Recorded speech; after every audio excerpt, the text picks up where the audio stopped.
What is up, everybody? Welcome to the Halftime Snacks podcast. This show features short interviews that you can listen during the halftime of your favorite sports events. Every Tuesday, I host fun conversations with talented people in the sports industry, where we'll learn from their stories, knowledge, and experiences. So go grab your favorite snack and come snack with us. Are you ready? Let's go!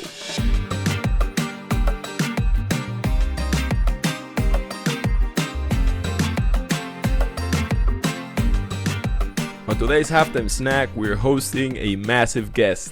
She is the director of business operations at SportsThread. Not only she was the first hired employee there, but for over 5 years, she has executed multiple roles in diverse areas such as social media, revenue operations, media relations, partnerships development, and more. SportsThread is the social media app for athletes. It has over 1 million people in their network, and it now ranks as a top 50 sports app in the App Store. Our guest has been an essential piece of the Lego to build and develop the network and software that brings several solutions to the sports industry. Such a pleasure to share the mic with her. Ladies and gents, Lauren Knight Hughes. Hey, Ronan. Thank you for having me. No, Lauren, thank you for taking my invitation. We're going to have something very special today because never before we hosted a guest that can speak Spanish, and this is my native language. No. So my icebreaker for you is going to be in Spanish. Of course, we'll translate right after so that everyone knows what the hell happened. But so this is the question, okay? ¿Cuál es, Lauren, tu bebida favorita para tomar en un partido de fútbol? No me gusta beber. Por mí solo soda water. O Coca-Cola. Sí.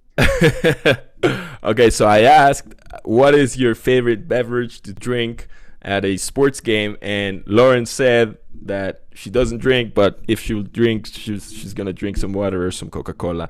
That's awesome, Lauren. We hosted Sean, who's the CEO of SportsThread, a while ago. And if you guys want to learn more about SportsThread, I suggest you guys check out that episode. But today we're going to be speaking with one of the most essential elements for its development, which is Lauren. And Lauren, let's first of all start off with talking about what it means to work at a startup. So my question is, what was the first moment you realized that working in a startup was nothing like you had before, nothing like you experienced before, or nothing like you even expected before? I remember being in college and thinking about what career I wanted. I studied international relations. This is a while ago, obviously. But in school, it's very much, you go to class, you take the test and you pass the test, and then you go to the next semester. And it's kind of in that order, obviously. When I got into a startup, all of a sudden, it was kind of like my true self came to life because there was no blueprint. There wasn't somebody telling you how to do it. You just are told what to do by your superiors, right? Unless you own the business, but you're told what to do. And what's interesting about being in a startup is you're sort of building a business without any of the liability attached to having it be your own. When I was hired, it was, figure it out, here's the basic foundation, go figure it out. And I remember being an intern and just being excited because it was sort of like a playground to just build and learn how to do it for myself. Yeah, I also remember the first time that I worked at the startup back when I was living in Israel, that you really have to build your own path. And that's kind of scary because, at least in my experience, it was scary because you don't really know what bricks to put in the path or what is the right direction to take, right? You just have to try and fail super quickly. So I guess that my lesson then was to find out or figure out how to iterate super quickly, to just know if something that I did was a mistake or not very fast, so that I cannot carry it any longer. But I guess, I mean, it's Right. super interesting that you've been one of the first really, or even the first employee, full-time employee to work with them.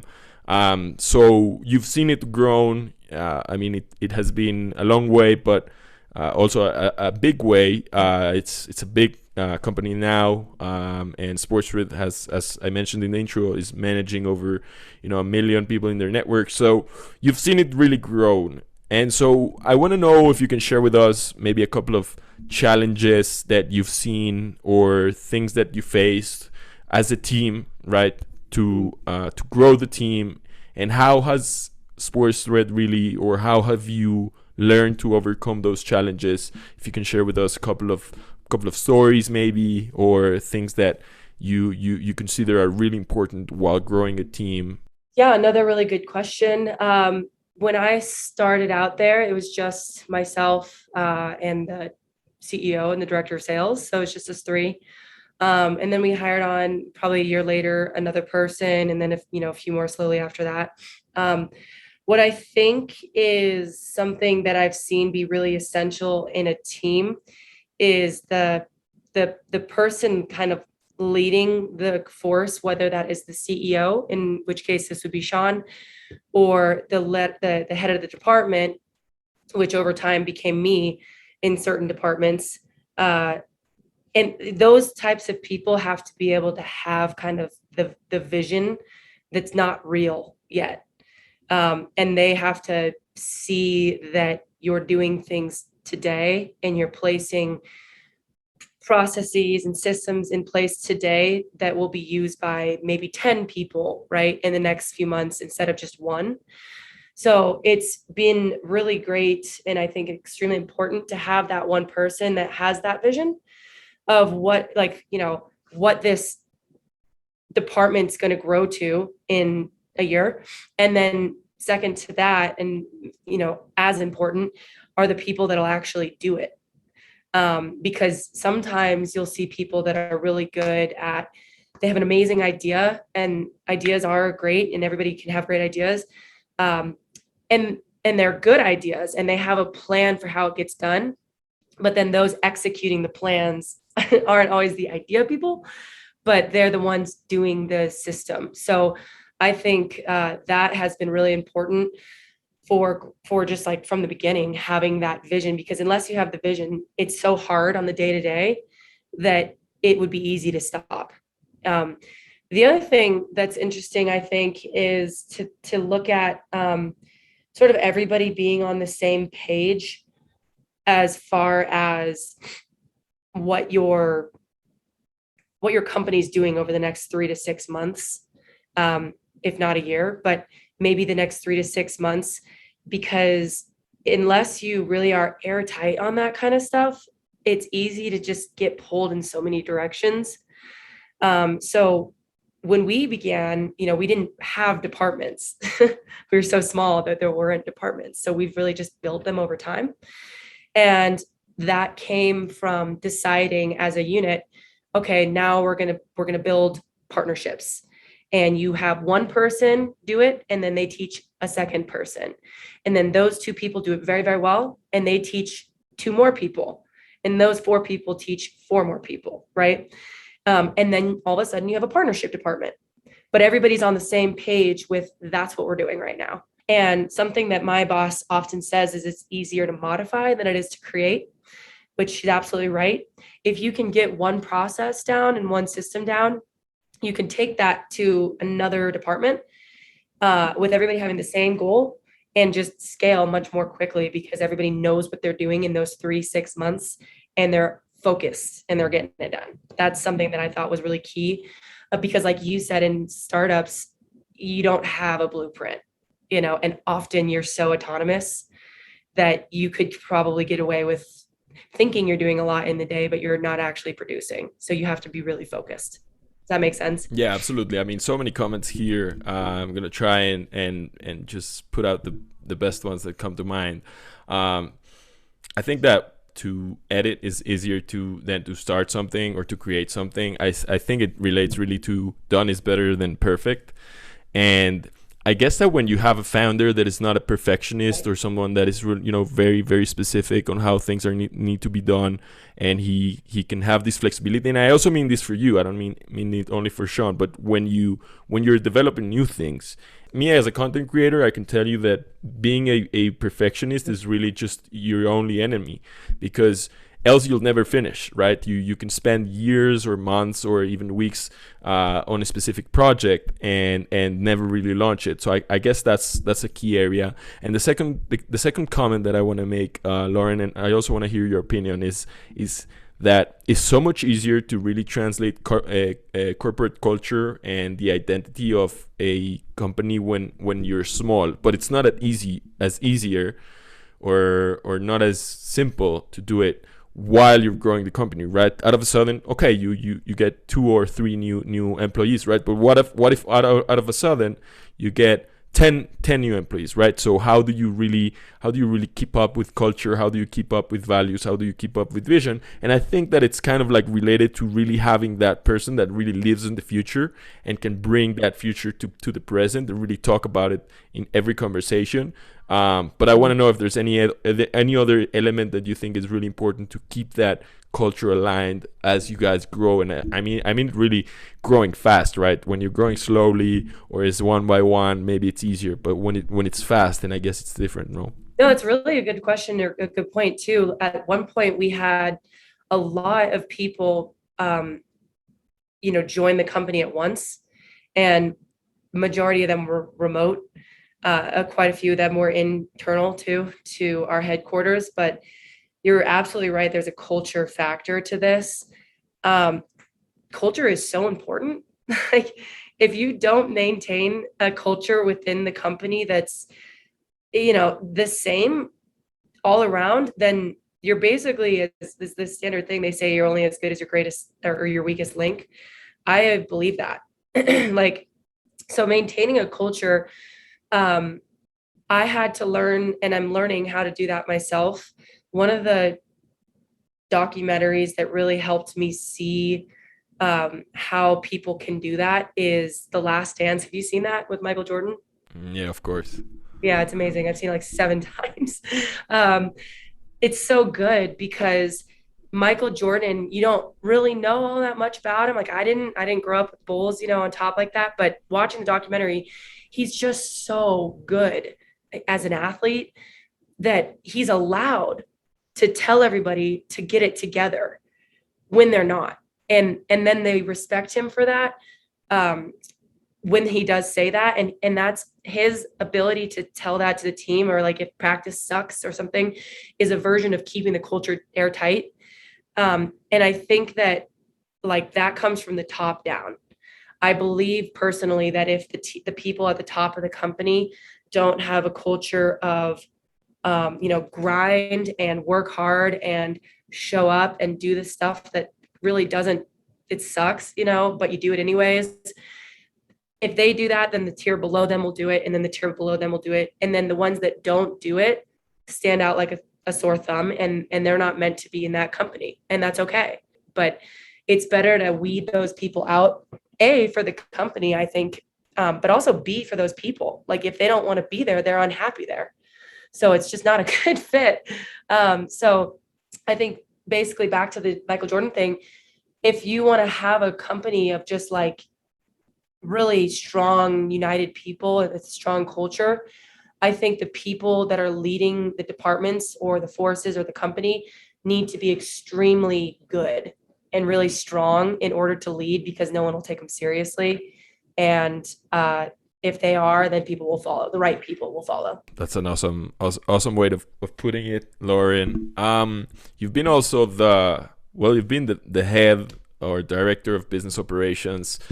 Operations is kind of like a headache for people that are not really used to it because of all the like things that happen in between and all the things that you have to solve in the way. So I really want to get your insight or your like mental blueprint or on how exactly do you think about finding issues that are repetitive, finding issues that are from the same category. Let's say, what is the mental model that you use to find those fires in the daily operations of Sports Thread? I have learned that no one can really put a fire out effectively at scale, it seems, unless they've dealt with the problem themselves a lot of the time. So, for example, I didn't understand all the logistical headaches and the emotional headaches and the just time, the lack of time that comes with managing people. Like when I was being managed, as just I didn't have anybody beneath me, I didn't understand it. And then I managed people, and all of a sudden you understand it. And you're like, oh, okay, crap. Like, okay, this I kind of get where they were coming from with this thing. I could do it differently, this and that, right? So that applies to everything in operations, in my opinion. I think that if you're going to, lead a department or lead a company, you probably should have been able to say that you've done those things yourself, because then you understand the language of what's going on. And I don't, that means all the little nuances that come with it. People don't want to admit business is emotional, but business is super emotional. Like it really is, because people do business with people that they like, and managing people is an emotional thing because people are emotional beings. So if you sort of step back and understand, like, to scale a business typically takes people, you really have to be able to be managed first, be coachable, and then manage people if that's what you're doing.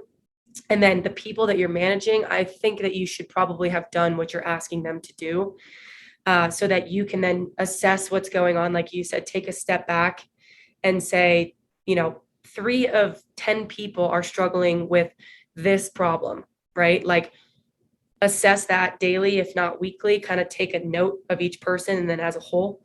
And then my experience is that I have a lot of success when you apply like answers to tools, meaning you want to use tools all the time, like videos, recording videos to answer questions, because then you answer questions at scale, right? So you're putting out 20 fires with one video. If the video is answering the questions that majority of people have, but you have to do the work to figure out what the right questions are. You have to have been there and understand what they're dealing with to be able to answer the question. Does that make sense? Absolutely. I think that, and I've seen this also from my consulting in a couple of companies, that things that can be repeated with no really variation in what the content is really. There's a lot of opportunity on creating content that is made to solve all the like small little questions, or to really educate. This, for instance, is something that I used to recommend some clients, is that they create a guide on how to like onboard the company, so that you just give it to someone new, tell them this is what you need to know, this is all the things that are going on, things that you can really put into text, right? Because not everything you can teach, not everything that happens in a company you can teach, but you can teach systems, you can teach platforms, you can teach kind of like politics, you can teach like how communication works, who is your boss, who can you answer to, and who can you like who should you go for questions. So I guess that really creating content to massively solve all these like small little fires or small little like things that require time. It really it's just time that you save for yourself at the end of the day. Well, and exactly that. And also something that I've had to learn to do is, I'm not obviously Sean in this company. I'm not the CEO, but to Sean's credit, he's given me a lot of autonomy in the company to be able, because he doesn't have the time to be there to do all of it, but also he's trusted me with certain scenarios that I've proven I could be trusted in. And I think that goes for every person, right? It's not cool to try to micromanage everybody. You have to sort of give them the tools to start in the foundation. But I think the way that they start to hate their jobs or don't really understand how to put out fires for themselves is when they're expecting to be told what to do all the time, rather than like to be trusted to figure it out for themselves. So I think, like you said, building the systems in, having kind of like an obvious 1, 2, 3, 4, 5, 6 steps. This is what we do. If there's a glitch in any of those, let's address it. And then let's create a video about it or something like that to apply at scale. But all right, next time, like, why don't you tell me what you would do? And like, I'd like to hear it, and have them have your people. I mean, it's a team, right? It's not like you're some kind of, somebody on top. You're just merely guiding the team forward. And I think that's a really important thing for systems and putting out fires, because then everybody puts out their own fires, because they can. Yeah, absolutely. Massive shout out, by the way, to Sean Larry, who was a former guest of the Halftime Snacks. And Lauren is talking wonders about you. So, Yeah. massive shout out. Lauren, let's talk about sources of leverage. I mean, you mentioned one of them, which is content that you use either by video or by, it can even be an email that you have the template and then you just use it once over again. Once, a specific fire happens, you have this email that you just send out, and that's going to solve it and put the fire out forever until it comes again. But what are other sources of leverage that you have in mind or that you use when specific fires in operations? And if you want to talk about specific operations, meaning internal or with clients or with customers or within the network, things that happen, and you already know what is the tool, better, maybe that's the better way of putting it. What are the tools that you use to put out fires when they come out? Yeah, it depends on, from my experience, the problem, I suppose, that you're dealing with, because putting out a fire in, let's say sales, for example, you do enough sales in a certain industry, you start to know what the questions are going to be. You start to know what to say in advance to get around questions, and you know how to combat them, right? So let's say there's a fire where if you have 10 people on a sales team that are all moving forward and they're trying to generate revenue, but three of these people, again, are having the same issue. My opinion in that is to put out the fire, have the team get together as a whole, and have the people that are, not necessarily the leader or whatever, right? Everybody's leader, not the head of the department, let's say. The people that are in that actual space and doing it well, explain to the three that maybe are struggling a little bit what they could do differently. And then it's just as simple as like an FAQ, right? Putting things down on paper so that people can refer to that or to a video. Now, let's say like with like hires, I would say back to your question about culture. I think that there's a lot of fires that can be avoided if the culture is relatively, synonymous across board. And I think that just comes with hiring appropriately, and then also making sure everybody's getting what they want out of it as an employee. But there's sort of this system that I've come across. It's like a quadrant system, 4 quadrants. A, B, C, and D is sort of how you would like categorize people, let's say. And it's not them as their character, it's their position in your company and their role and how they're navigating it. And you're going to categorize them to be able to just see their performance non-emotionally. It's just how it is on paper. The first category is the best. It's like A. That's the A employee or manager, whatever. They are basically living by the rules of the system, and they're producing, right? So they're doing the things that the system needs for them in their own way, but they're also producing. So they're killing it. B is somebody who is producing, but they're not really living by the rules. So that's a problem when you're trying to understand data, because maybe they're producing money, let's say, but they don't log how they got there, or they don't necessarily input the data points as to, this lead came from this source, or it took this many meetings, right? Or this was the pitch that was given, so on and so forth. So that's a B person producing with no rules. That's challenging to manage because, they're not giving you what you need to see the big picture. A C person is basically, they are living the rules, but they don't produce. So they're doing the system, and they're like that book smart person who's like getting A through Z done. But then when it comes to getting the results done, it's just not happening. And so, you got to step back and see why, like what's going on there. And then the D person would be no results and they're not living by the rules, right? So those categories, I think, help to, like, if somebody is maybe not, or something in a system maybe not performing the way it would need to be to get where the goal is, that helps to categorize what's going on, I think, a little bit more simply.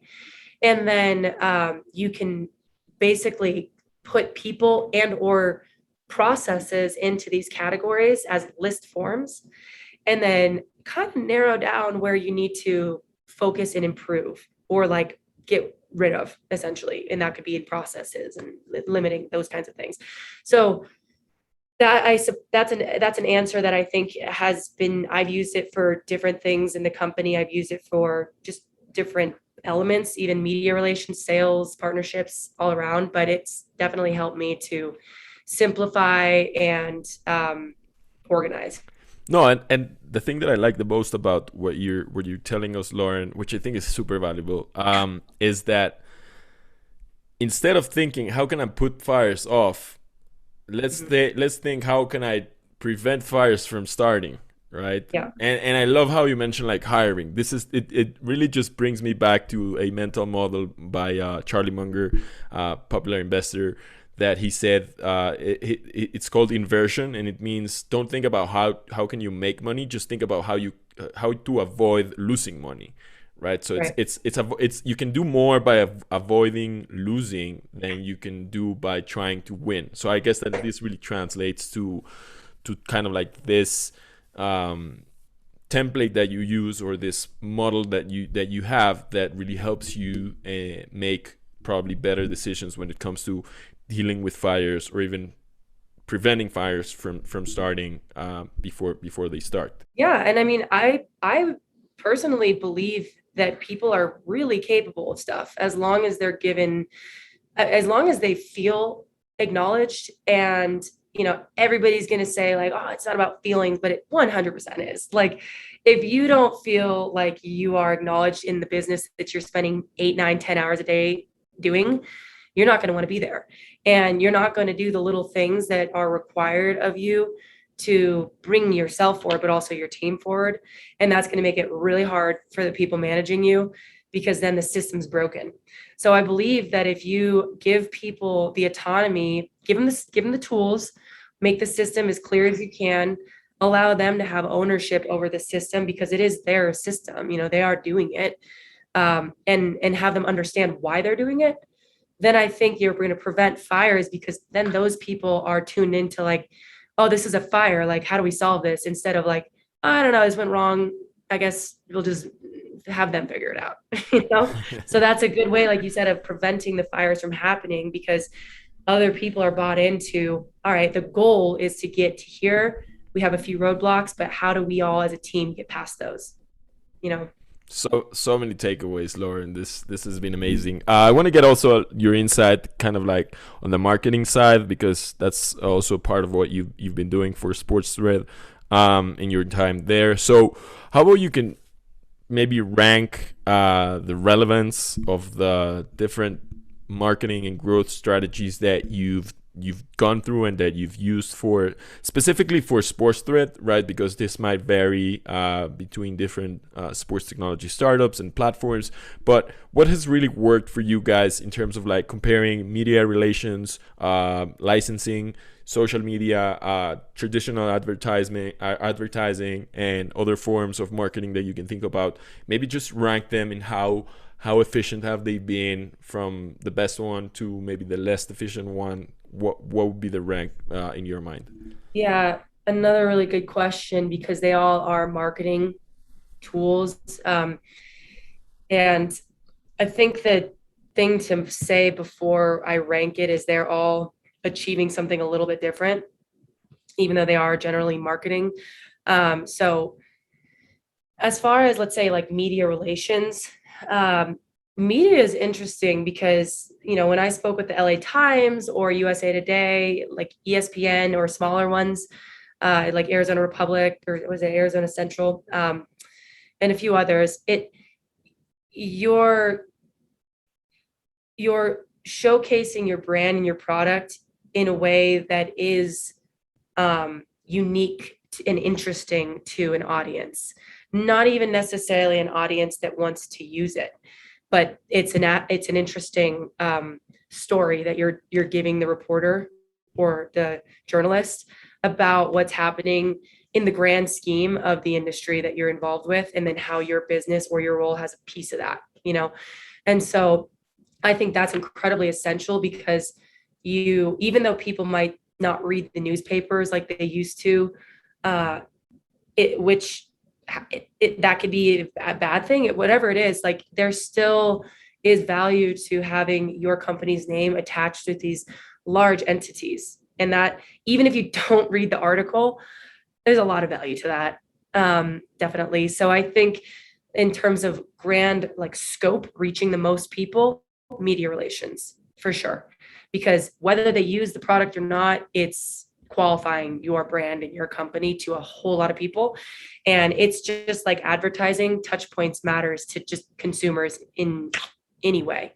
The more times they see halftime snacks, the more times they're going to want to listen. It's going to happen over time, right? So everybody's doing it. I think that's the best and the biggest way to get the most people at one time is media relations. So that's great.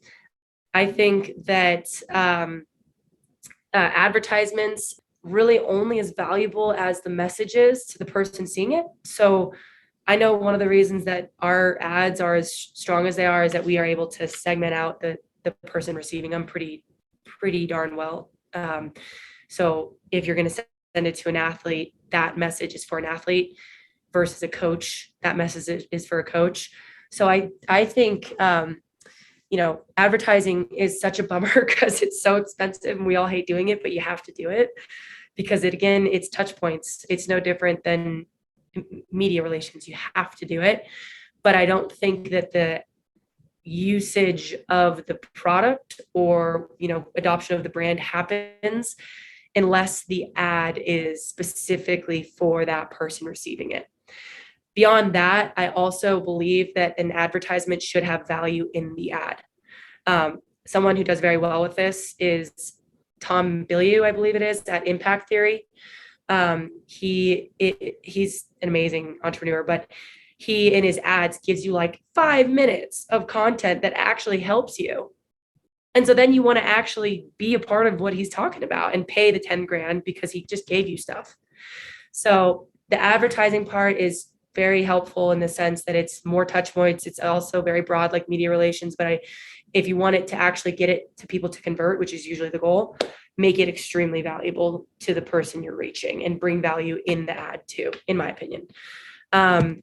The licensing, that's something that I think is just dependent on the company, how they do it.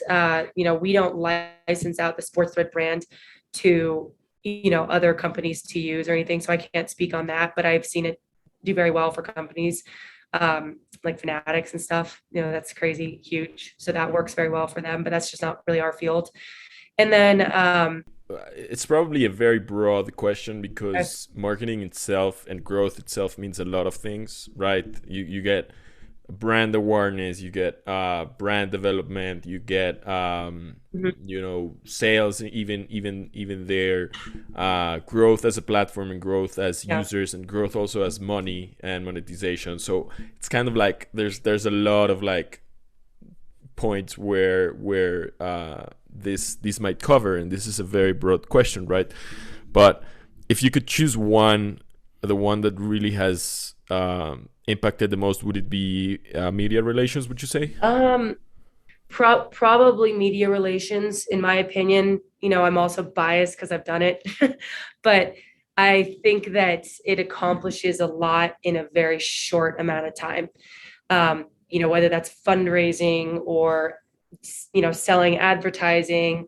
If in our case, getting new users on the app, it does help to have LA Times touting Sports Thread. That's a good thing. And so, my opinion would be that. I do think that I'll say this: the Gary V approach, of how he went back in the day and did the wine. The story about his dad having the winery, and he went in and tweeted at people about wine. I mean, that is as organic as it gets. And I think that's a form of advertising, 100%. Uh, Personally, I think that's probably the most effective of everything, because it doesn't matter how broad you are, how many followers you have. So much of it comes down to engagement. And if you're willing to do a one-on-one organic reach with people, which is exactly what he did, which is exactly why he's as big as he is, because he spent the hours of time doing that, that's the most effective. So I would say definitely the one-to-one, getting your, someone very close to me told me that uh, they were told by other very successful, billionaires basically, that if you get 1,000 people to really buy into your brand and your product, 1,000, then you will scale, because those 1,000 people bring in the scaling for you because they're so bought in. So find those people through these organic reaches and advertising, or just really being engaged with them, and that will accomplish that. Now, if you want the big picture, revenue, fundraising, media relations. So it's just different things you're accomplishing. Yeah, I love it. 1,000 through friends is, I think, Anderson Horowitz. I'm not so sure.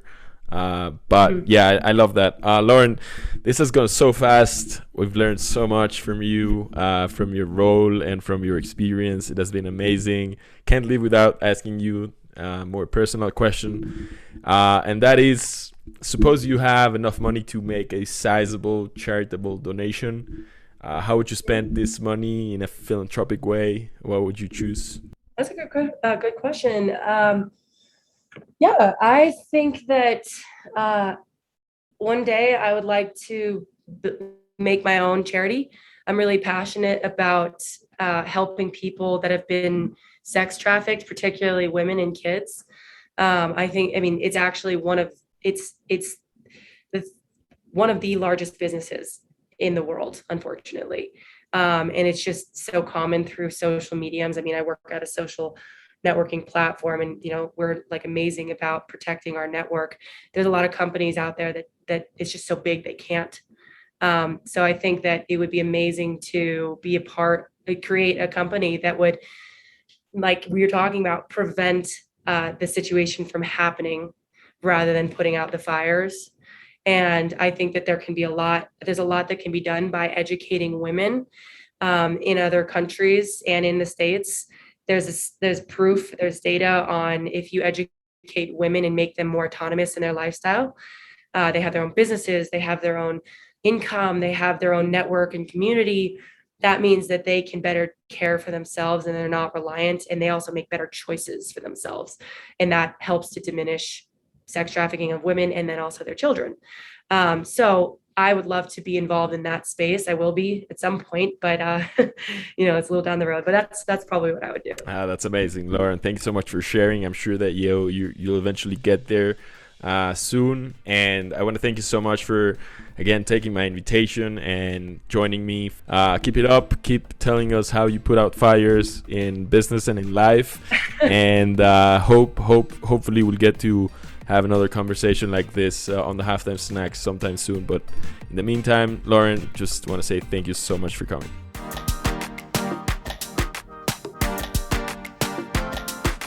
Thank you very much for tuning in. If you enjoyed this episode, hit the subscribe button and leave a review on Apple Podcasts. If you enjoy learning about the business and technology behind sports, make sure you subscribe to the Sports Tech Biz newsletter. I'll leave the link in the show notes. See you all next week. Bye-bye.